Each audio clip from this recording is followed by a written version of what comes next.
I would say in general it's getting better in addition to the deal that, or the talks that you were just talking about. We've had Evergrande say recently that 95% of its projects are back under construction. If we go back to last fall when we were really at the peak stress in the property sector, the sector had really just come to a sudden stop and we were in a log jam. And since then, we have started to see more entities that are under stress selling projects. And we also saw in January, February, a rise in construction investment. And I think that is related to the fact that we have had more sales of projects. So we do have activity finally picking up. That's all very good for the near term compared to where we were. However, we still have a really weak queue of new sales and new starts.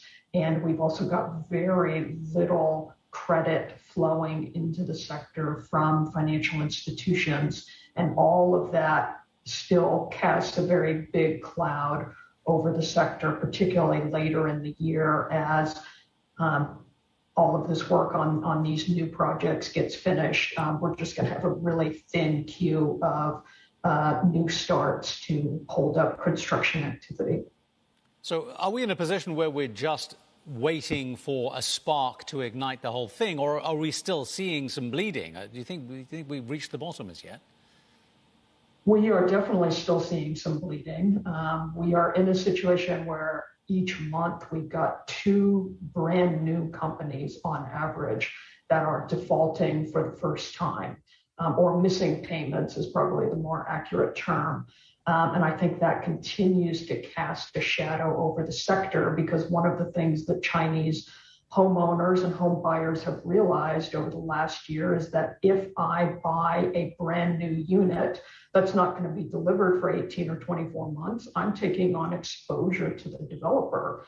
And I therefore have to be very cognizant about whether that developer is healthy. And it is not helpful to be having every month a couple of new entities defaulting. So we have not by any means permanently turned the corner here. I just think there are some positive things in terms of distressed developers selling projects, and we're starting to see a bit more construction activity relative to where we were in the fall, but there are still some really big problems here.